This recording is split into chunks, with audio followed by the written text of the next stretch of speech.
Bagaimana mendakwahi anak yang sulit sekali menerima nasihat agama? Sudah dinasihati secara lembut tetapi tetap juga tidak mau menerima. Bagaimana sebenarnya Ustadz? Apakah sudah terlambat untuk menasihatinya Ustadz karena dia sudah berumur 15 tahun? Wahai orang tua, ayah dan ibu, ranting itu ketika dia masih kecil mudah kita membentuknya. Untuk membentuknya. Tapi kalau dia sudah tumbuh besar dan keras, susah kita membentuknya. Terkadang kalau kita paksa pun patah. Bukan tidak bisa. Rotan misalnya, ketika dia kecil kan mudah dibentuk, tapi kalau dia sudah sebesar ini harus dibakar dahulu.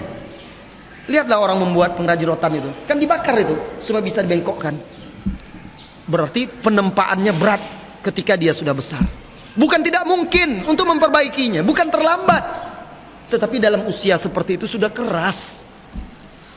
Nah, kita introspeksi diri kita dahulu untuk kedepannya.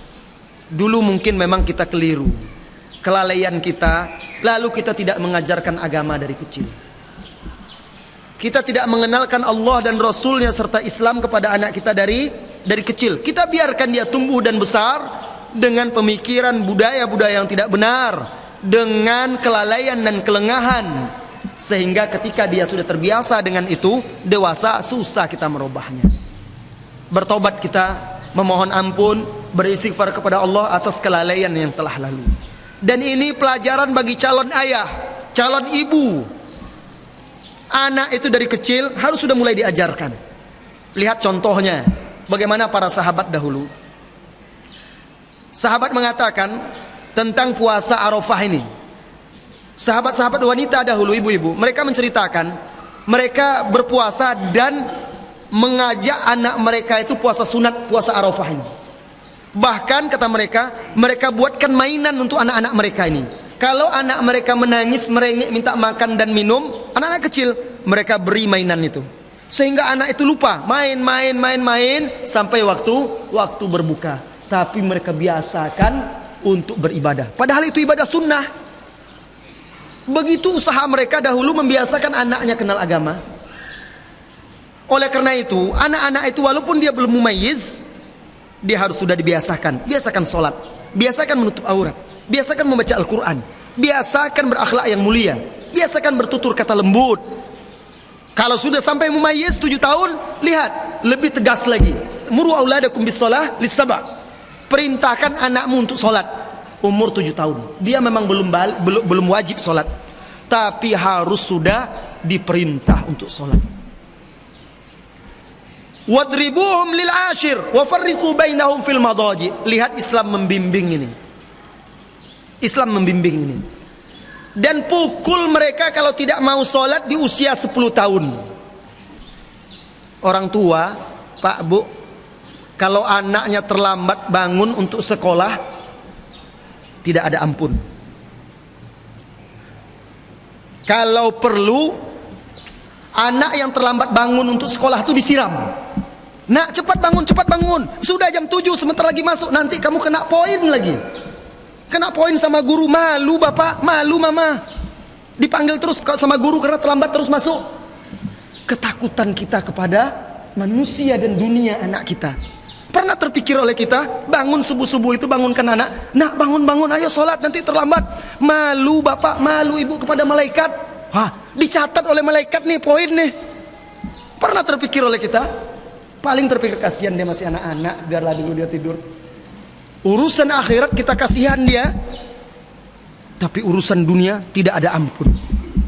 Kalau anak kita membolos sekolah, malas pergi sekolah, diberikan ancaman-ancaman. Kalau kamu tidak mau sekolah, jangan jadi anak bapak. Begitu kerasnya.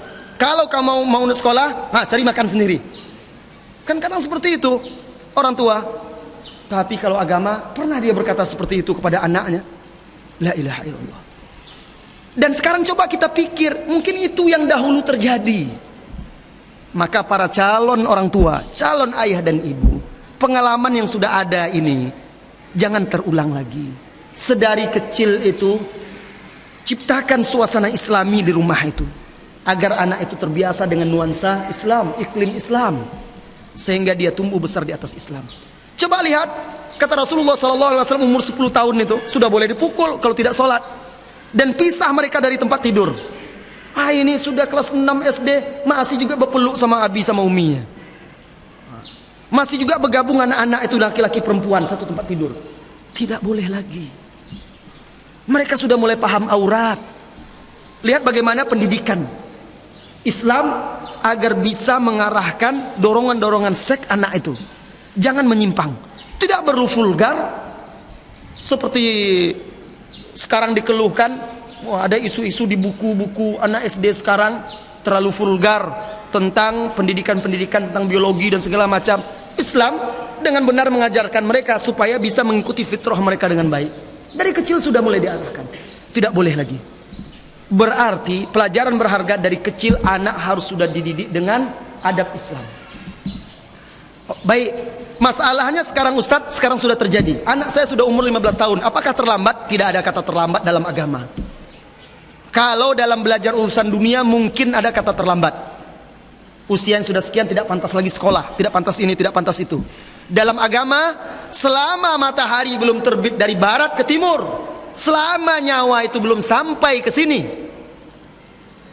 belum yughargir, belum sampai ke kerongkongan ini, maka belum ada kata terlambat untuk memperbaikinya.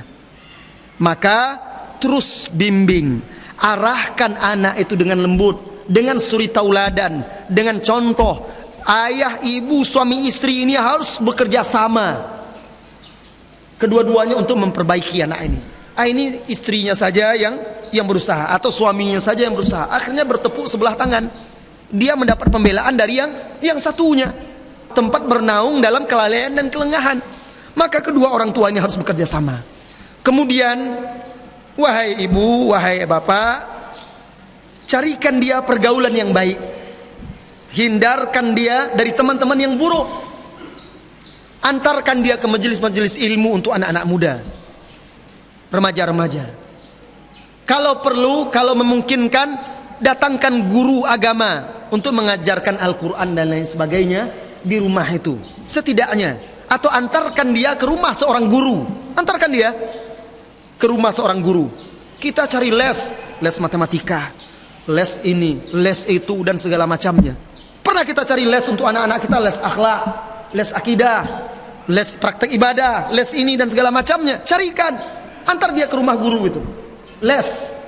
Kita berusaha anak kita ikut terobosan, ikut ini, ikut itu, ikut bimbel dan segala macamnya agar lulus UAN, UAS dan lain sebagainya. Pernah kita pikirkan bagaimana anak kita ini agar lulus ujian akhir alam barzah? Tidak pernah kita pikirkan. Ini kelalaian dan kelengahan kita yang harus kita perbaiki, bapak ibu semuanya, dan tidak ada kata terlambat.